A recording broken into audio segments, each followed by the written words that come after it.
तो V4 के हमारे पास जितने भी सब ग्रुप होंगे वो सारे के सारे हमारे पास नॉर्मल सब ग्रुप होंगे। तो इसमें हमारे पास एक H नॉट वाला और एक V4 इट सेल्फ, ये कहलाते हैं इम्प्रॉपर नॉर्मल सब ग्रुप। और इसके जो H1 H2 H3 ये हमारे पास प्रॉपर नॉर्मल सब ग्रुप कहलाते हैं। तो यहाँ मैंने रिमार्क्स लिखा है, इफ़ G इज़ अबिलियन, अगर हमारे पास ग्रुप जो है वो अबिलियन हो, then every sub group H of G is normal in G। यानी कि अगर ग्रुप हमारे पास अबिलियन है तो उसका जो भी सब ग्रुप बनेगा वो उसका नॉर्मल सब ग्रुप ही होगा। तो ये MCQs PPSC में आ सकता है कि V4 के कितने नॉर्मल सब ग्रुप होते हैं। तो V4 के number of normal sub group जो हैं वो 5 होते हैं।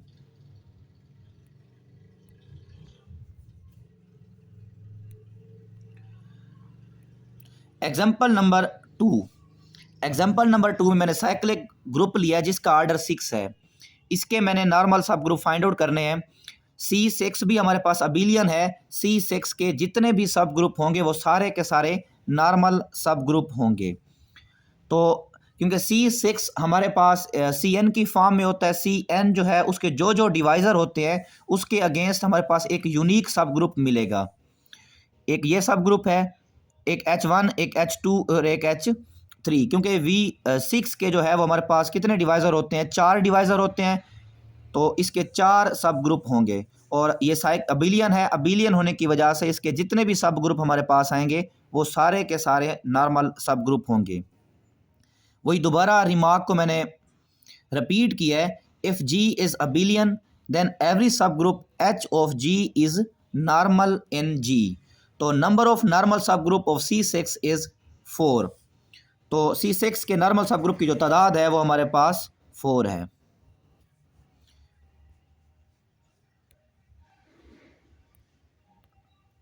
नेक्स्ट एग्जांपल जो मैंने ली है वो S3 की ली है।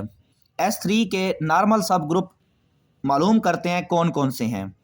एक आइडेंटिटी वाला हो गया और एक S3 इटसेल्फ हो गया। इसके अलावा और कौन सा सब ग्रुप है जो कि नॉर्मल है, वो E, A और A स्क्वायर वाला जो सब ग्रुप होगा वो हमारे पास नॉर्मल होगा S3 में। क्योंकि इसके हम जितने भी S3 के सारे एलिमेंट H1 के साथ अगर हम ऑपरेट करें, मल्टीप्लाई करें तो कंप्यूट हो जाएंगे। अगर हम दूसरे सबसेट की बात करें E का B के साथ, E का AB के साथ, E का A स्क्वायर B के साथ, वो हमारे पास जो सब ग्रुप आएंगे वो नॉर्मल सब ग्रुप नहीं होंगे। तो S3 के जो नॉर्मल सब ग्रुप हैं उसमें H1 is proper normal sub group और H0 और H2 जो हैं are improper normal sub group. तो number of normal sub group of S3 हमारे पास 3 होंगे। ये याद रख लीजिएगा कि S3 में नॉर्मल सब ग्रुप की तादाद जो है वो 3 होती है। अगर सवाल इस तरह से PPSC के एग्ज़ाम में आता है, number of proper normal sub group in S3, तो प्रॉपर नॉर्मल सब ग्रुप 1 है। और अगर हम number of normal sub group की बात करेंगे तो वो हमारे पास 3 है।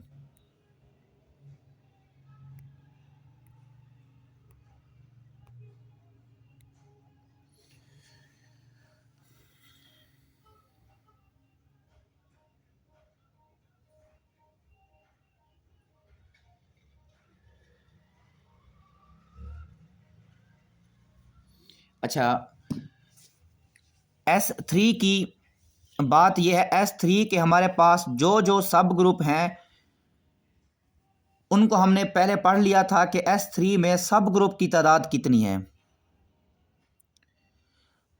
अब हमारा इस जो आज का टॉपिक है वो नॉर्मल सब ग्रुप की बात है। तो S3 के जो नॉर्मल सब ग्रुप हैं वो 3 हैं। एक H0 यानी आइडेंटिटी वाला, एक इटसेल्फ हो गया और एक जो है वो E, A और A स्क्वायर वाला जो सब ग्रुप है ये भी नॉर्मल होता है। 3 इसके नॉर्मल सब ग्रुप हैं। और अब PPSC में वो सीधा सीधा इस तरह से नहीं पूछ लेगा, वो हमें थोड़ा सा कंफ्यूज ज़रूर करेगा। या जो हमारा टेस्ट कल है उसमें भी मैंने आप लोगों से सीधा सीधा सवाल नहीं पूछना, आप लोगों को थोड़ा सा घुमाना ज़रूर है ताकि आप लोग सोचने पे मजबूर हों। अब वो हो सकता है एग्ज़ाम में इस तरह का सवाल है, number of proper normal sub group in S3 में जो प्रॉपर नॉर्मल सब ग्रुप है वो सिर्फ एक है, H1 वाला, E, A और A स्क्वायर। आइडेंटिटी वाला और इट सेल्फ वाला वो हमारे पास इम्प्रॉपर नॉर्मल सब ग्रुप कहलाते हैं। अगर सवाल आता है कि S3 के नॉर्मल सब ग्रुप की तादाद कितनी है, वो 3 है। अगर सवाल आता है प्रॉपर नॉर्मल सब ग्रुप की तादाद कितनी है, तो वो 1 है। तो आप लोगों ने एक को ही चूज़ करना जब प्रॉपर का पूछा जाए।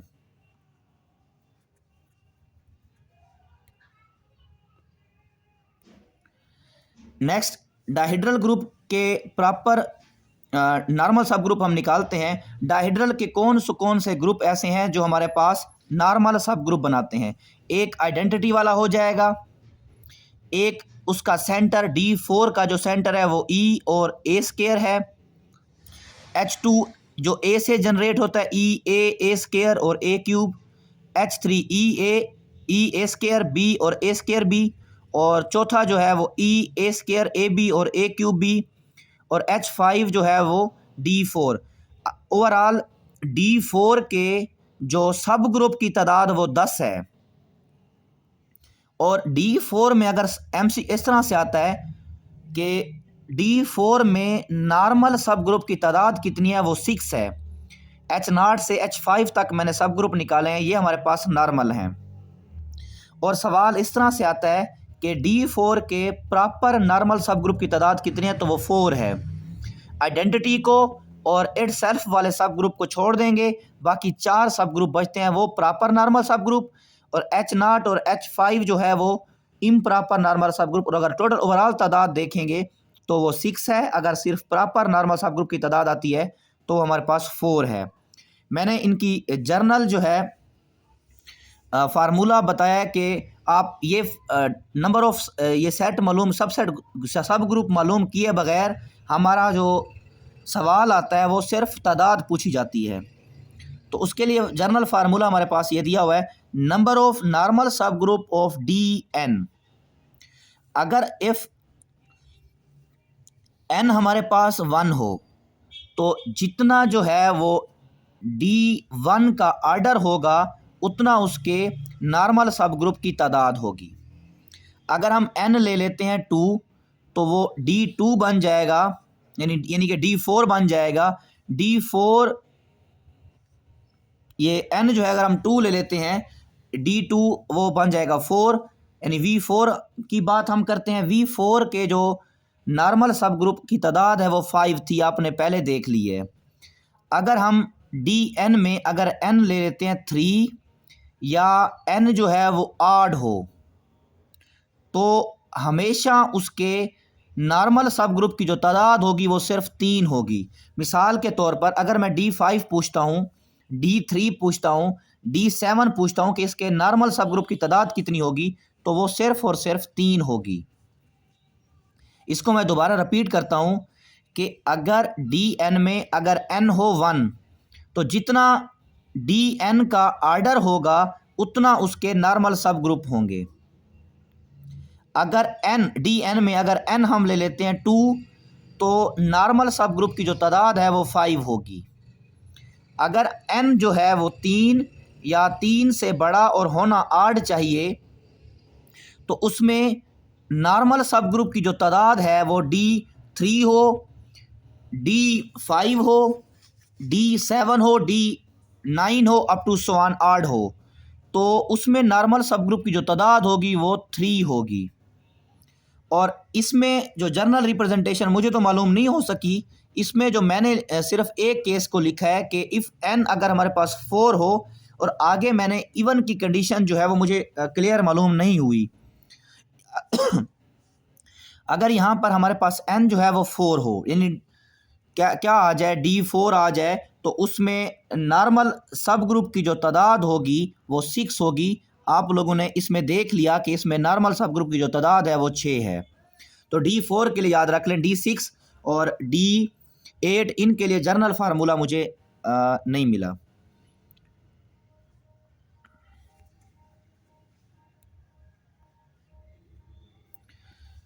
अब आते हैं ट्रिवियल सब ग्रुप और यहाँ पर नॉर्मल सब ग्रुप, और इसके लिए हमारे पास जो है वो सेम क्राइटेरिया है कि ट्रिवियल में आइडेंटिटी और इटसेल्फ को ट्रिवियल, और नॉन ट्रिवियल में बाकी सारे के सारे हमारे पास आ जाएंगे non trivial normal sub group. अगर डायहेड्रल ग्रुप में ऑल नॉन ट्रिवियल सब ग्रुप, मिसाल अगर हम डी एन में एन अगर हमारे पास 1 हो या 2 हो, तो उसमें नॉन ट्रिवियल सब ग्रुप की जो तादाद है वो कितनी होगी, ऑल नॉन ट्रिवियल सब ग्रुप ऑफ डी एन। तो वो आइडेंटिटी और इट सेल्फ ही बनती है, वही हमारे पास क्या होंगे, नॉन ट्रिवियल, सॉरी ये उसके अलावा जो बकिया सारे के सारे जितने भी होंगे वो सारे के सारे हमारे पास नॉन ट्रिवियल सब ग्रुप। इसको दोबारा रिपीट करता हूँ, यहाँ पर हमने जो ये जनरल फार्मूला मैंने इस यहाँ पर लिखा है वो है non trivial normal sub group की तादाद मालूम करने के लिए। ट्रिवियल तो वही हो जाएंगे आइडेंटिटी वाला और इट सेल्फ वाला, और नॉन ट्रिवियल के लिए क्या होगा, अगर हमारे पास एन जो है वो 1 हो या 2 हो, आइडेंटिटी और इट सेल्फ ग्रुप के अलावा जितने भी सब ग्रुप होंगे वो सारे के सारे non trivial normal sub group होंगे। अगर एन जो है वो हमारे पास आ जाता है if n greater or equal to 3 और एन जो है वो ऑड हो, तो उसमें नॉन ट्रिवियल सब ग्रुप कौन कौन से होंगे। तो एन ऑर्डर सब ग्रुप ऑफ डी एन, तो इसकी मैं मिसाल इस तरह से देता हूँ। फॉर एग्जांपल अगर हमारे पास आ जाता है D3 या D5 आ जाता है, तो उसमें जो ऑर्डर 5 वाला जो सब ग्रुप होगा वो उसमें non trivial normal sub group होगा। मैं इसको दोबारा बता देता हूँ कि नॉन ट्रिवियल सब ग्रुप में को हम कैसे इसको देखते हैं। अगर D3 हो, D5 हो, D7 हो, तो उसमें जो 5 ऑर्डर का या 7 ऑर्डर का या 9 ऑर्डर का जो सब ग्रुप होगा वो हमारे पास non trivial normal sub group होगा। नेक्स्ट, अगर वो डी एन में, अगर वो जो एन है डी एन में वो 3 से बड़ा हो और होना इवन चाहिए, तो उसमें नॉन ट्रिवियल सब ग्रुप की जो तादाद है उसमें एन ऑर्डर के जितने भी सब ग्रुप होंगे वो, और उसके साथ सेंटर वाला जो डी एन का जो सेंटर होगा वो जो सब ग्रुप होगा वो सारे के सारे non trivial normal sub group में आएंगे।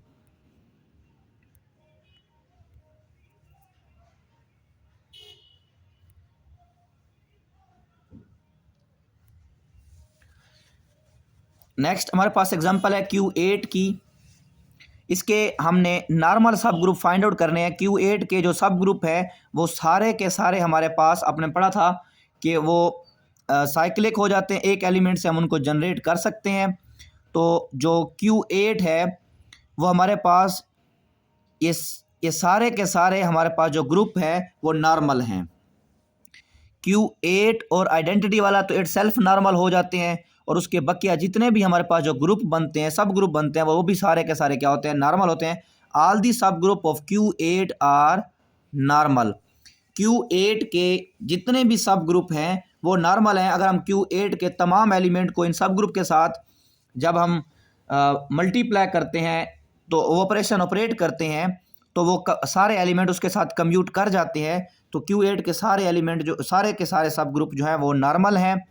और हैमिल्टोनियन जो ग्रुप है वो क्या है, a non abelian group which have every sub group is normal is called Hamiltonian group.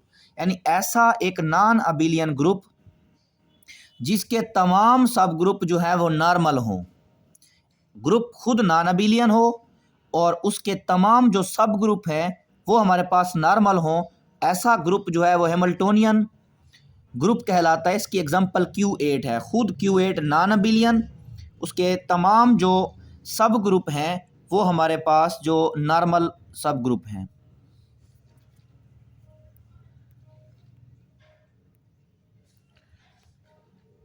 अब इसके नॉर्मल सब ग्रुप के जो इम्पोर्टेंट की पॉइंट हैं उनको हम देखते हैं। Relation of normality is not transitive. जो नॉर्मेलिटी रिलेशन है वो ट्रांजिटिव नहीं है। इसकी मिसाल मैं इस तरह से आप लोगों को दूंगा कि हमेशा के लिए वो ट्रांजिटिव नहीं है नॉर्मेलिटी वाला। कैसे? अगर हम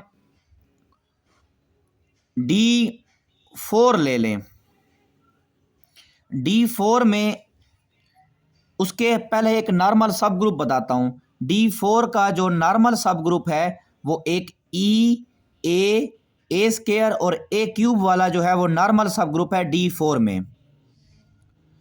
अब एक और हम नॉर्मल सब ग्रुप लेते हैं, या इस तरह का एक और हम ले लेते हैं।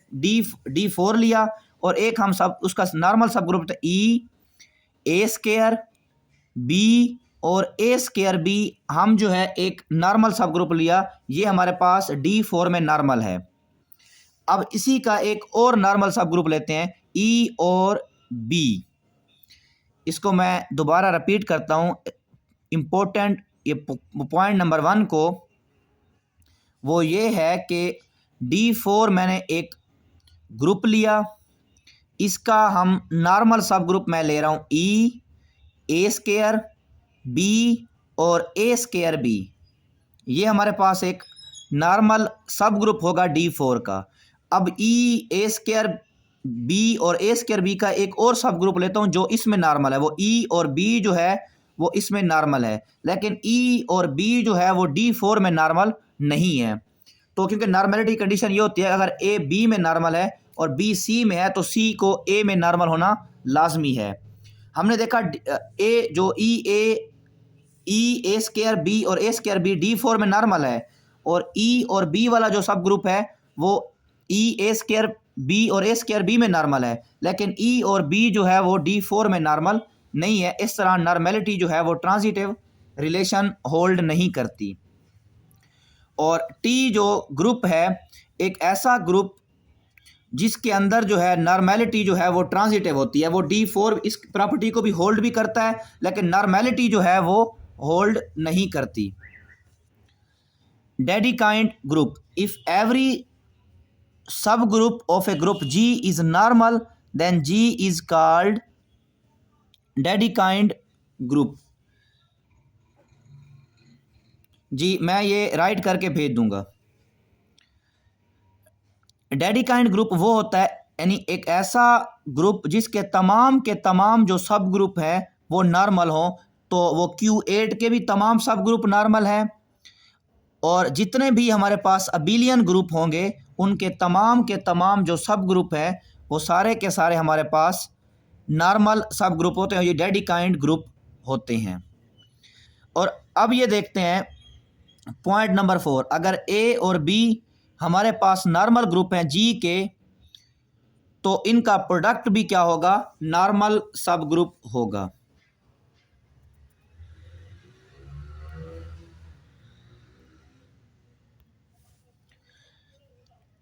पॉइंट नंबर 5 है ट्रिवियल सब ग्रुप्स इज ऑलवेज नॉर्मल। लाजमी बात है, जो ट्रिवियल सब ग्रुप होते हैं आइडेंटिटी वाला और G इटसेल्फ, ये हमारे पास नॉर्मल सब ग्रुप होते हैं। पॉइंट नंबर 6 है उस ग्रुप का जो सेंटर होगा वो भी G के अंदर नॉर्मल सब ग्रुप होगा। पॉइंट नंबर 7 हमारे पास है अगर G का ऑर्डर n है। अच्छा जी, ये आवाज़ आई है कि सर आपकी स्क्रीन पास हो रही है। क्या सभी के पास सिग्नल का इशू आ रहा है क्या, या मेरी आवाज़ ऐसे ही है, आप लोगों को समझ नहीं आ रही?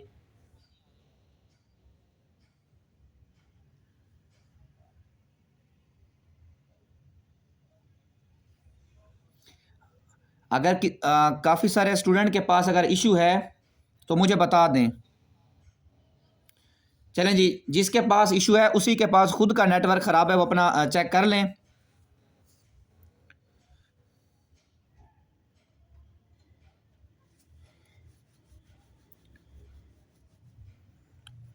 अच्छा जी, अगर हमारे पास पॉइंट नंबर 7 ये है, अगर G का आर्डर हमारे पास n है और कोई ऐसा सब ग्रुप है जिसका आर्डर G के आर्डर के हाफ है, ग्रुप का आर्डर जो भी हो और उसके सब ग्रुप का आर्डर जो है वो जी के आर्डर के हाफ हो, तो वो ग्रुप जो है हमारे पास जी में नॉर्मल होगा। मिसाल के तौर पर अगर जी का आर्डर 4 है तो 2 आर्डर वाले जितने भी ग्रुप होंगे, सब ग्रुप होंगे, वो जी के अंदर नॉर्मल होंगे। अगर ग्रुप का आर्डर हमारे पास 8 है तो 4 आर्डर वाले जितने भी सब ग्रुप होंगे वो उस जी के अंदर नॉर्मल होंगे। सिंपल अगर इस पॉइंट को अगर दूसरे अल्फाज में ये कहे, अगर किसी सब ग्रुप का जो इंडेक्स है वो 2 हो तो वो सब ग्रुप जो है वो नॉर्मल होता है। ये 2011 के पीपीएससी के एग्ज़ाम में ये सवाल आया था, a sub group whose index is dash is normal. तो ऐसा सब ग्रुप जिसका इंडेक्स 2 हो तो वो सब ग्रुप जो है वो नॉर्मल होता है। या सिंपल दूसरे वर्ड में ये कहें, अगर उस ग्रुप का आर्डर उस सब ग्रुप का जो आर्डर है ग्रुप के आर्डर के हाफ हो तो वो सब ग्रुप जी के अंदर जो है वो नॉर्मल होता है।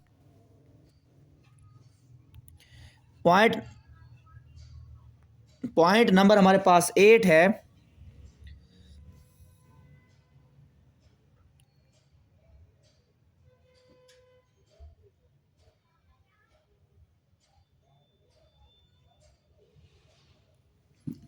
पॉइंट नंबर हमारे पास 8 है, every cyclic group is always abelian. ये पॉइंट ज़रा समझिएगा। मैं एग्जांपल जो है वो इधर ही आप लोगों को दे दूंगा, आप कोशिश करें अपने साथ रजिस्टर रख लें और साथ ही लिख लें।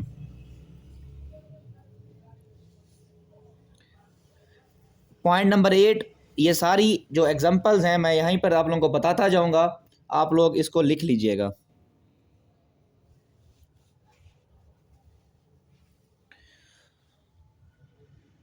Point number 8, every simple group is always abelian. जो सिंपल ग्रुप होगा वो हमारे पास अबिलियन होगा। आपको पता है सिंपल ग्रुप कौन सा होता है? जिसमें कोई भी प्रॉपर नॉर्मल सब ग्रुप नहीं होता।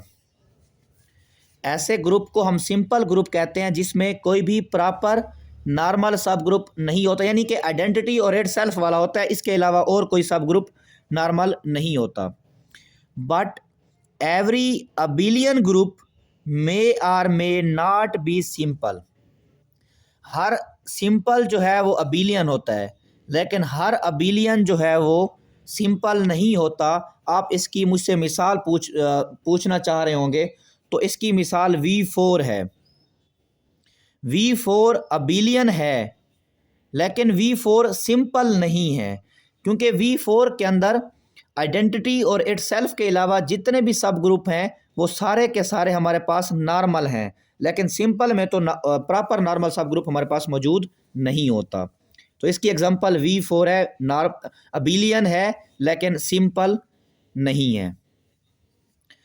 Point number 9, every simple group is always cyclic. Her simple group जो है वो साइक्लिक होता है, लेकिन हर साइक्लिक जो है वो सिंपल ग्रुप नहीं होता। इसकी मिसाल आप CN की फॉर्म में ले लें, C6 हो, C8 हो, तो C8 या C6 हमारे पास जो है साइक्लिक ग्रुप हैं, और इनके जो भी हमारे पास डिवाइज़र होंगे इनके अगेंस्ट हमारे पास सब ग्रुप होंगे और वो सारे के सारे सब ग्रुप नॉर्मल होंगे। तो आइडेंटिटी और इट सेल्फ के अलावा जितने भी हमारे C6 के ग्रुप जो सब ग्रुप होंगे वो सारे के सारे नॉर्मल सब ग्रुप होंगे, प्रॉपर नॉर्मल सब ग्रुप होंगे। इस तरह से C6 जो है वो साइक्लिक ग्रुप है लेकिन सिंपल नहीं है। Point number 10, every simple group is always prime order group or identity. जो सिंपल ग्रुप होता है उसका जो ऑर्डर होता है वो क्या होता है? प्राइम ऑर्डर होता है या आइडेंटिटी होता है।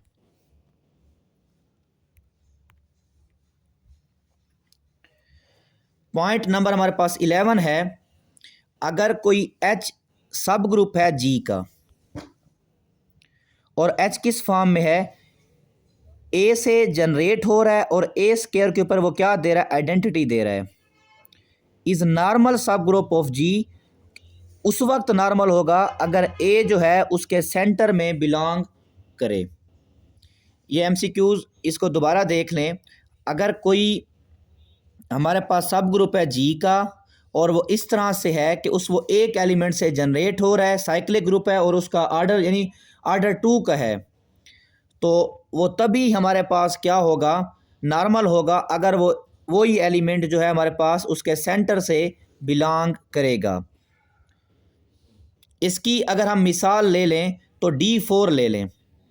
D4 हमारे पास ग्रुप है और इसका जो हम सब ग्रुप लेते हैं वो E और A स्केयर लेते हैं।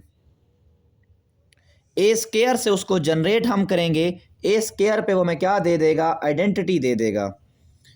और E और A स्केयर जो है वो उसका हमारे पास क्या बनता है, सेंटर बनता है D4 का। तो A जो हमारे पास वो किस में बिलोंग कर रहा है, वो सेंटर से बिलोंग करेगा जिससे वो सब ग्रुप जनरेट हो रहा है। नेक्स्ट हमारे पास है लेट H सब ग्रुप है जी का। ये हमारे पास सिंबल जो है सब ग्रुप का है। अगर H सब ग्रुप है जी का then H is normal sub group of normaliser of H in G. ये पॉइंट देखें, अगर कोई सब ग्रुप है,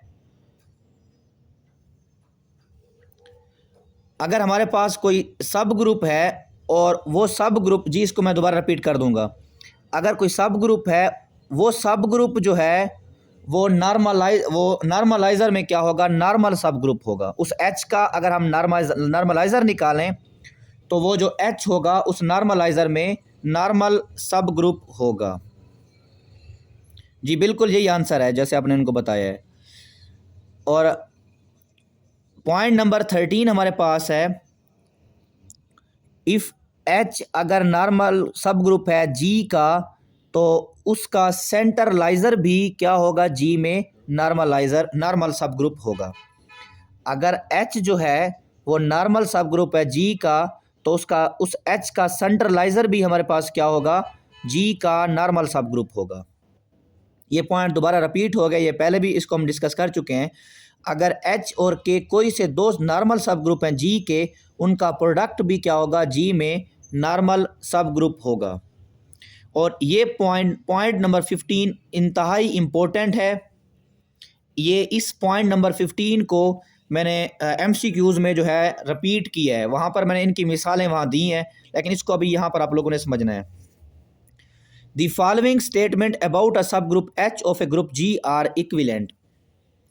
अगर कोई सब ग्रुप G में नॉर्मल है, अगर हम उस H का नॉर्मलाइज़र निकालेंगे तो वो G आएगा। इस पॉइंट को दोबारा देख लें। अगर हमारे पास कोई सब ग्रुप G में नॉर्मल है, अगर हम उस H का नॉर्मलाइज़र निकालना चाहते हैं तो G इटसेल्फ आएगा। और ये तो बात क्लियर है, ये तो नॉर्मल सब ग्रुप की डेफिनेशन लगी हुई है और ये दोनों की दोनों जो है नॉर्मल सब ग्रुप की डेफिनेशन लगी हुई है। ये हमारे पास बहुत इंपॉर्टेंट बात है कि अगर सब ग्रुप जो है वो जी में नॉर्मल है तो उस सब ग्रुप का जब हम नॉर्मलाइज़र निकालेंगे उसका जो जवाब है वो इटसेल्फ जी आएगा।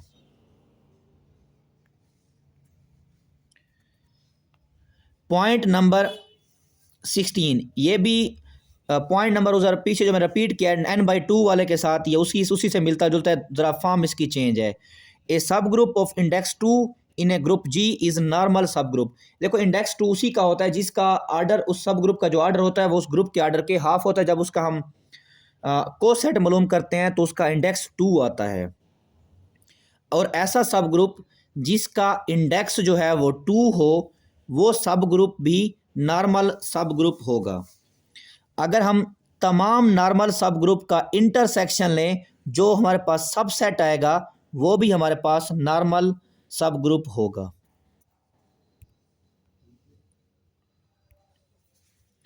नेक्स्ट हमारे पास टॉपिक है कोशेंट या फैक्टर ग्रुप्स। इसको देखें, let G be a group and H be a normal sub group.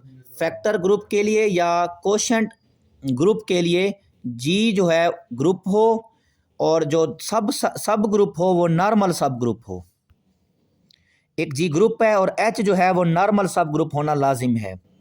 Then factor group, factor division को कहते हैं G over H is defined by, हम फैक्टर ग्रुप को जो है वो डिफाइन कर रहे हैं जी ओवर एच किस तरह से होगा, G by H is equal to G small G H, और जो जी है वो बिलोंग करना चाहिए कैपिटल जी से, यानी हम ग्रुप के तमाम एलिमेंट को उस नॉर्मल सब ग्रुप के साथ ऑपरेट करेंगे जो उस गिवन फंक्शन होगा, गिवन ऑपरेशन होगा उसके तहत। और किस तरह से ऑपरेट करेंगे, जी एच में एलिमेंट किस फॉर्म में होंगे, जी वन एच, और जी टू एच की फॉर्म में जी ओवर एच के एलिमेंट होंगे। Then G one H dot G two H इस तरह से ऑपरेट होंगे, ये जी वन और जी टू ही आपस में क्या हो जाएंगे, मल्टीप्लाई हो जाएंगे। ये अंडर मल्टीप्लिकेशन की बात हो रही है। अगर कोई जेड एन की फॉर्म में कोई ग्रुप है तो उसमें कैसे करेंगे, G one H plus G two H, G one plus G two into H हमारे पास क्या हो जाएगा, एडिशन की फॉर्म में हम जी के एलिमेंट को ही क्या करेंगे, ऑपरेट करेंगे।